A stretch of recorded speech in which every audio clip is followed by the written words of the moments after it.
तो चलिए दोस्तों स्टार्ट करते हैं हम। मूल विधि का आईपीसी से रिलेटेड कुछ धाराएं हैं और ये इम्पोर्टेंट धाराएं हैं और यूपीएसआई में हमेशा पूछे जाने वाले हैं। तो आप देख ही रहे होंगे इसमें कौन कौन सा चीज़ हम आपको बताने वाले हैं, हम पहले से ही यहाँ पर लिख चुके हैं। तो चलिए स्टार्ट करते हैं। ये पहला हमारा टॉपिक है भारतीय दंड संहिता, यानी कि Indian penal code. Indian penal code ये हमारा टॉपिक रहेगा और इसमें हम बात करेंगे। सबसे पहले ये आईपीसी 1860 ये लागू कब हुआ था?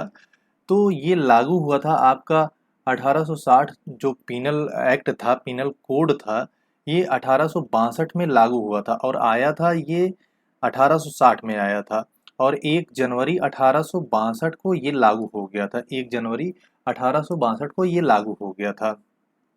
और इसमें बताया क्या गया है, इसमें आपको बताया ये गया है कि इसमें अपराध की परिभाषा के बारे में एक तो बताया गया है और दूसरा है अपराध के दंड के बारे में बताया गया है। ये इसमें इसका प्रावधान है। इसका प्रावधान का मतलब इसमें ये चीज़ें बताई गई हैं। अब बात आती है इसमें क्या है, जैसे आप पॉलिटी में जब पढ़ते थे तो उसमें भाग थे और आर्टिकल्स थे और अनुसूची थे, यानी कि अनुच्छेद, अनुसूची और भाग थे। तो इसमें भाग और अनुसूची नहीं रहेगी, इसमें आपका रहेगा चैप्टर। पहला है चैप्टर और दूसरा है सेक्शन। आप अगर बात करें तो इसमें अध्याय कितनी है? अध्याय 23 अध्याय है और धाराएं इसमें 511 धाराएं हैं। 511 धाराएं हैं और 23 अध्याय हैं इसमें। अब इसका प्रारूप जो बनाया था, जिन्होंने बनाया था, उनका नाम था लॉर्ड मैकाले। लॉर्ड मैकाले द्वारा ये प्रारूप बनाया गया था। तो अब बात करें वहीं पर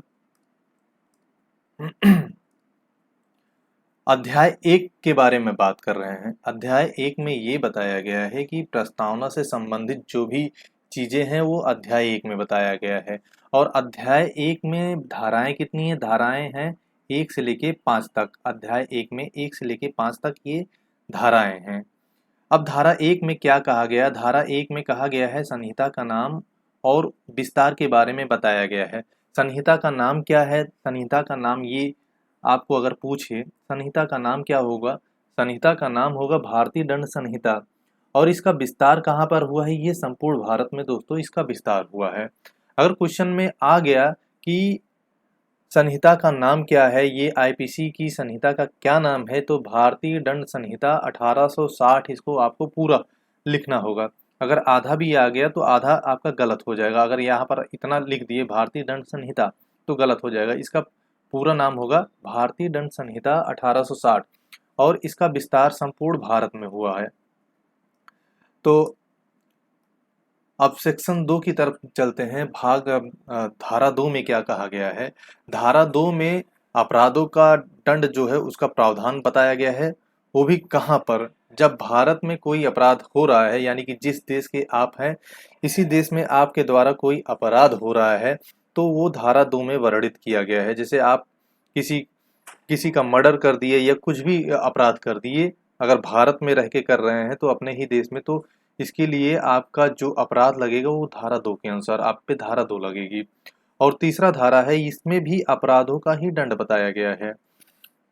अब इसमें था, धारा 2 में था कि भारत में अगर आप अपराध कर रहे हैं तब जो है धारा 2 लगेगा, और अगर भारत से आप बाहर अपराध कर रहे हैं तो आपके ऊपर धारा 3 लगेगा। ये दोनों में बेसिक डिफरेंस है, धारा और 2 और 3 में। अब धारा 4 में क्या कहा गया? धारा 4 में ये कहा गया है राज्य क्षेत्रातीत अपराध। इसका मतलब क्या है? अगर भारत से अगर आपका कोई परे अपराध हो, ठीक है, लेकिन आप भारत के ही हों, ठीक है, तो ये एक तो ऐसा हो जाएगा। और दूसरा एयरक्राफ्ट यानी कि शिप, यानी कि अगर वो शिप भारत में रजिस्टर्ड हो और दूसरे देश में उससे संबंधित कोई अपराध हो रहा है तो भी वहां पर धारा 4 लगेगा। और तीसरा है कंप्यूटर ऑफेंस, यानी कि साइबर क्राइम। अगर साइबर क्राइम का कोई अपराध कर रहा है, इन सब से रिलेटेड अगर कुछ अपराध हो रहा है, साइबर क्राइम जैसे अपराध हो रहा है और एयरक्राफ्ट शिप के द्वारा कोई अपराध हो रहा है, देश के बाहर अगर अपराध हो रहा है, तो इस पे धारा 4 लागू होगा। तो धारा 4 का मतलब यही हुआ, अगर आप जो है कोई अपराध कर रहे हैं चाहे भारत से परे या जो है आप का कोई ऐसा चीज़ है जो भारत का है और भारत के बाहर आपके द्वारा अपराध हो रहा है, हालांकि वो भारत में रजिस्टर्ड होना चाहिए, ठीक है, तब आपका उस पे ये वाला धारा 4 अपराध, धारा 4 जो है लगेगा। अब 5वां धारा है, सेक्शन 5 में क्या कहा गया है, यानी कि कुछ ये इसमें बताया गया है कि कुछ गतिविधियों द्वारा आईपीसी पर जो है प्रभाव नहीं डाला जाता है। अब जैसे कौन कौन सी गतिविधियां हैं, जैसे लोकल लॉज, जैसे कि यूपी कोका और एमपी कोका और भी हैं, राज्य से रिलेटेड हैं। कहने का मतलब ये है, लोकल लॉज का मतलब ये हुआ, जैसे आप उत्तर प्रदेश में योगी सरकार है, अगर योगी सरकार अपना कोई कानून बना रहा है तो उस पर ये जो है इसका प्रभाव नहीं पड़ता है। जैसे यूपी कोका ये उत्तर प्रदेश का कानून है, एमपी कोका ये मध्य प्रदेश का कानून अगर कोई लगा रहा है तो वो आईपीसी पर उसका प्रभाव नहीं पड़ता है, ठीक है। और एक और है स्पेशल लॉ, जैसे SC/ST एक्ट 1989 में जो बना था, SC/ST एक्ट, इस पर भी इसका प्रभाव नहीं डाला जाता है। अब इससे संबंधित एक क्वेश्चन हम आपको दिए हैं। क्वेश्चन में ये लिखा है, आईपीसी 1860 भारत से संबंधित है, तो और कुछ देशों की दंड संहिता भी भारत की तरह है। यहाँ पर एक दिया है श्रीलंका, दूसरा दिया है सिंगापुर, तीसरा दिया है ब्रिटेन, चौथा दिया है ब्रुनेई और पांचवा दिया है मलेशिया। तो इसमें कौन कौन सी देशों की दंड संहिता भारत की तरह है? एक तो हो जाएगा आपका श्रीलंका, दूसरा हो जाएगा सिंगापुर, तीसरा हो जाएगा आपका ब्रुनेई और पांचवा हो जाएगा आपका मलेशिया। ब्रिटेन खुद अपना अलग का एक इसका कानून है, ठीक है, तो यहाँ पर ये ब्रिटेन नहीं होगा। आपका आंसर हो जाएगा पहला, दूसरा, चौथा और पांचवा, ये आपका आंसर हो जाएगा। अगर आपसे पूछ रहा है भारतीय दंड संहिता, भारतीय दंड संहिता कब लागू हुई? ये 1862 में लागू हुई थी, 1 जनवरी 1862 को ये लागू हुई थी, सबसे पहली बात ये। और क्वेश्चन जो बार बार इसमें पूछा जाता है, ये क्वेश्चन हमेशा पूछा जाता है, ये क्वेश्चन पूछा जाता है, आईपीसी में कितनी धाराएं हैं और कितने अध्याय हैं, आईपीसी में कितनी धाराएं और कितने अध्याय हैं। तो ये क्वेश्चन हर बार पूछा जाता है, लगभग लगभग सारे के सारे एग्जाम में, जितनी बार भी आप समझ लीजिए यूपीएसआई का जितना भी एग्जाम हुआ है, हमेशा ये किसी न किसी रूप में पूछ दिया है। चाहे आईपीसी के बारे में, अगर वहीं सीआरपीसी के बारे में पूछ दिया जाए, सीआरपीसी के बारे में यानी कि आपराधिक प्रक्रिया संहिता, यानी कि सीआरपीसी, सीआरपीसी ये 1973 में बना था, ठीक है। इसका नाम हो जाएगा आपराधिक प्रक्रिया संहिता, आपराधिक प्रक्रिया संहिता।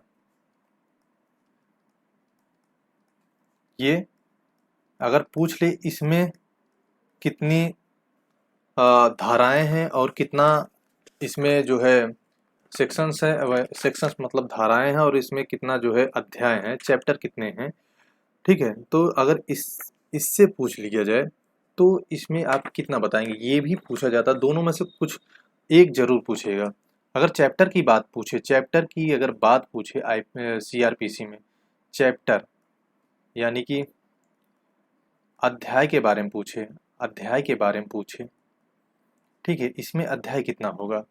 इसमें अध्याय आपका टोटल है 37, और वहीं पर इसमें अगर धाराएं के बारे में पूछ रहा है, यानी कि सेक्शन के बारे में पूछ रहा है, सेक्शन आपका इसमें हो जाएगा 484, 484, इसमें 484 धाराएं हैं और 73 अध्याय हैं, यानी कि 73 चैप्टर हैं। अब ये लागू कब हुआ था? लागू ये हुआ था, लागू हुआ था 1 अप्रैल 1974 को, 1 अप्रैल 1974 को ये लागू हुआ था, 1 अप्रैल 1974 को ये लागू हुआ था, ठीक है, 1974 को लागू हुआ था। तो ये सारा चीज पूछ सकता है। कहने का मतलब ये है कि अगर आपको पूछ लिया कि आईपीसी में कितनी धाराएं हैं और कितने अध्याय हैं, एक तो ये पूछ सकता है, और दूसरा आपसे ये पूछ सकता है कि सीआरपीसी में कितने धाराएं हैं और कितने अध्याय हैं। अध्याय कितने हैं? इसमें 37 हैं, और धाराएं कितनी हैं? 484 हैं। और आईपीसी में अध्याय हैं 23 अध्याय हैं, और धाराएं कितनी हैं? 511 धाराएं हैं। और आईपीसी का जो प्रारूप बनाया था, किसने बनाया था? ये लॉर्ड मैकाले द्वारा आईपीसी का प्रारूप बनाया गया था। तो दोस्तों ये थोड़ा सा संक्षिप्त में आपको बताया हूँ, और इसका जल्द ही पूरा का पूरा जो है जितने भी इम्पोर्टेंट सेक्शंस रहेंगे, धाराएं रहेंगे, वो सारा का सारा हम आपको कवर कराने की कोशिश करेंगे। तो दोस्तों उम्मीद करता हूँ कि आपको ये वीडियो पसंद आई है, और अगर वीडियो पसंद आया है आपको तो वीडियो को लाइक और शेयर ज़रूर करिएगा, और साथ ही साथ जो हमारे नए स्टूडेंट हैं तो वो सब्सक्राइब चैनल को ज़रूर कर लीजिएगा, क्योंकि ऐसे ही हम जो है आपको संक्षिप्त में आपको ऐसे ऐसे नए नए वीडियो लाते रहते हैं। और इम्पॉर्टेंट ये यूपीएसआई के लिए बहुत ही इम्पोर्टेंट है, यूपीएसआई में ये हमेशा पूछा जाता है ये सारा क्वेश्चंस। चलिए दोस्तों मिलते हैं अगले वीडियो में, तब तक के लिए धन्यवाद।